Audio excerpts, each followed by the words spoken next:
자, 오늘 사주 분석 특강 시간에서 알아볼 사주 명식은 무술년, 병진월, 갑자 1에 태어난 사주 명식이 되겠고요. 여기 같이 비교 분석할 명식은 2020년 5월 1일 금요일에 태어난 사주 명식 경자년, 경진월, 갑진 1에 해당되는 사주 명식이 되겠습니다. 일간 간목이라고 하는 것이고요. 그 다음에 월령은 진월이라고 놓고 보게 되는데, 자, 제일 먼저 사주를 볼 때는 일간을 먼저 보는 것, 그 다음에 그 일간이 어느 월이 태어났느냐를 본다라고 하는 것이 가장 사주를 보는 기본적인 방식이다라고 볼 수가 있겠습니다. 그렇죠? 그래서 이 일간 간목이라고 하는 것, 양목에 해당이 된다라고 알고 계실 겁니다. 양목, 그 다음에 양목인 간목이라고 하는 것은 대립목입니다. 그래서 큰 나무, 아주 낙낙장송 같은 크고 굵고 곳곳하면서 강한 성질을 가지고 있는 것이 바로 이 간목인 겁니다. 그래서 간목이라고 하는 것은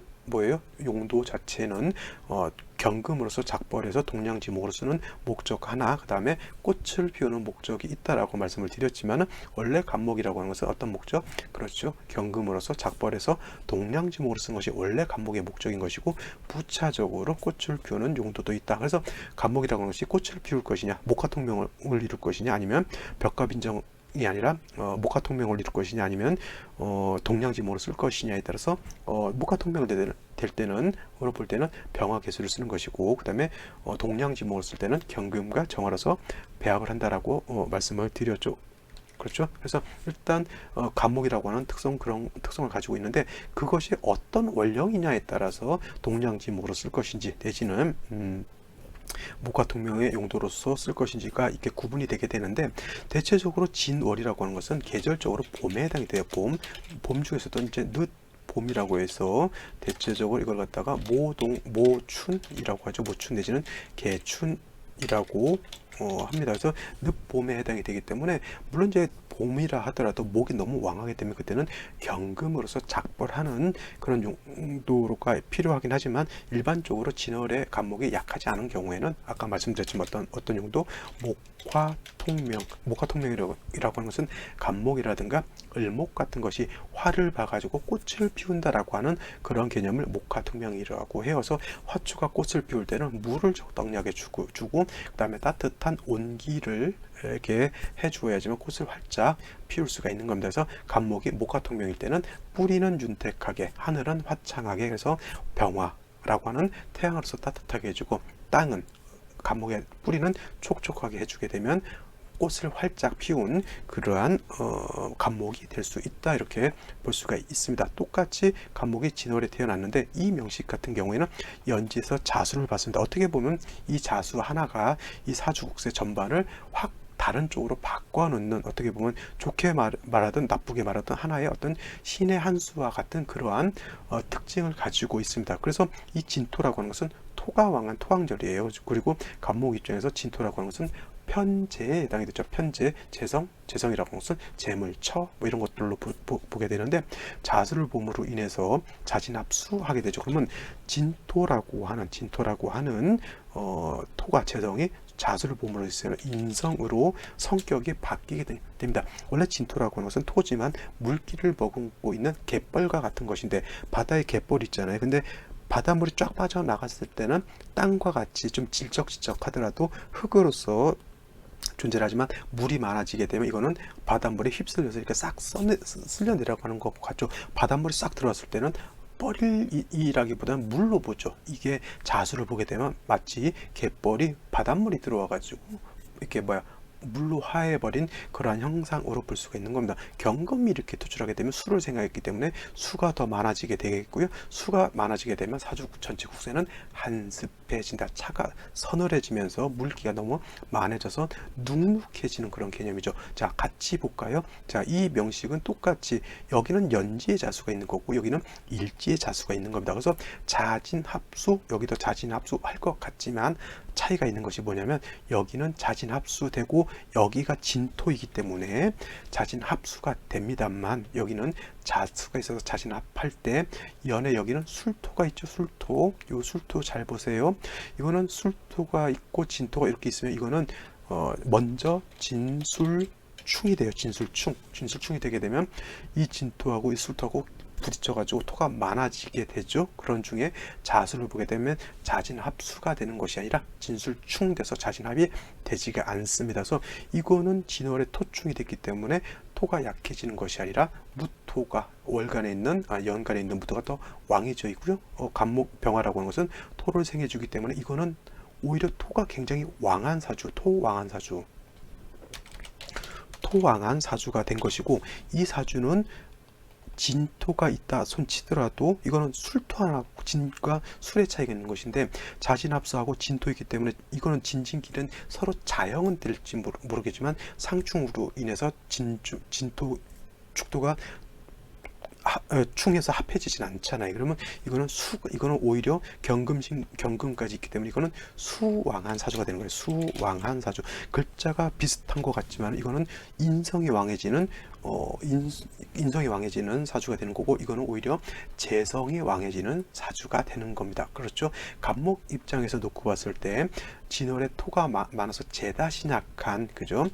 간목이 진월에 태어나게 되면 기본적으로 재다신약이죠. 일간은 진월에 약한데 원령 자체 토가 왕하기 때문에 재다신약한데, 이렇게 무술을 보고 진술충하게 되면 이거는 완전한 재다신약한 사주가 되죠. 그래서 약한 일간 자체가 많은 토를 감당할 수가 없습니다. 그래서 이런 경우에는 서두에서도 말씀드렸지만 진월에 일간이 약하기 때문에 수로서 간목을 도와주게 되고, 수가 많아지게 되면 병화로서 따뜻하게 해주면 된다라고 말씀을 드렸어요. 그래서 이거는 진술상충되어 있고 자수로 이렇게 놓고 보기 때문에 이 자수로서 얘를 생주해주면은 괜찮다라고 하는 그런 국세가 되겠죠. 그죠?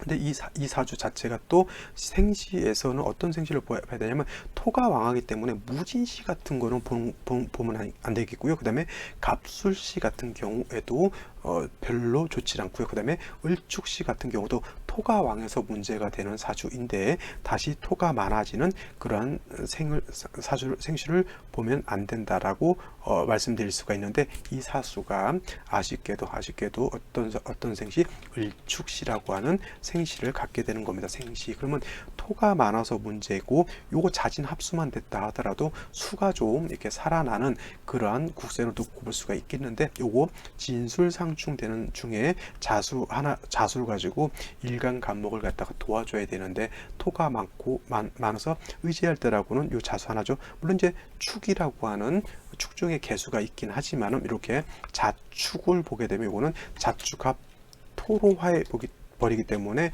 오히려, 물론 이제 토로화한다 하더라도 축토는 습토이기 때문에 물기 자체가 완전히 없어지고 그러진 않습니다. 그래도 조금이라도 수가 있어서 간목 자체를 생조해 줄 수 있겠죠. 아까 말씀드렸지만 일간이 간목일 때 을목을 보는 것은 등락에가 앞에서 좋은 것이 아니라, 이런 경우에는 일간이 간목이기 때문에 오히려 을목을 보게 되면 을목 때문에 일간 간목이 피해를 보게 됩니다. 그래서 이런 경우에는 형제 자매가 있으면 나한테 도움을 주는 것이 아니라 오히려 나를 좀 더 힘들게 만들 수 있는 그런, 이러한 좀 안 좋은 여건을 갖다가 내가 좀 돌파해서 좀 벗어나려고 하는데 을목이 꼭 붙잡고 못 가게 하는 거하고 똑같습니다. 그러니까 간목 자체가 을목을 봐서 등락해가면서 좋은 것이 아니라 오히려 을목으로 인해서 간목이 피해를 보는 것이고, 또 토가 너무 많기 때문에 인성인 자수가 참 위축이 되죠. 위축이. 그 다음에 운세 자체도 초년에 정사, 무호, 김이 오게 되면 다시 화토가 왕해지게 되면, 결국 화가 왕해지는 것은 토가 왕해지게 되고,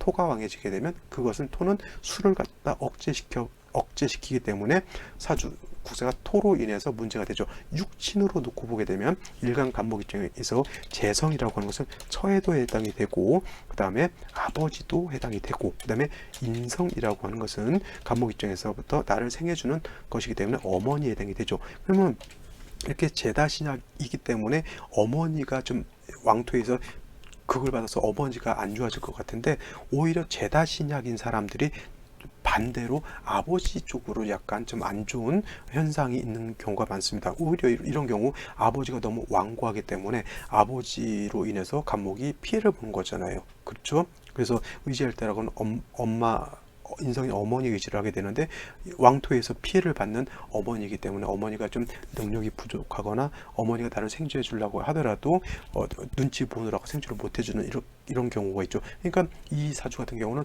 재성이 이 문제가 돼서 아버지 덕, 즉 부덕이 없는 중에 가장 아버지 덕이 없는 경우는 어떤 경우가 될까요? 여러분들 생각 한번 해보세요. 내가 예를 들어서 아버지 덕이 없다라고 봤을 때 가장 나한테 내가 아버지 덕이 없는 건 어떤 경우가 될까?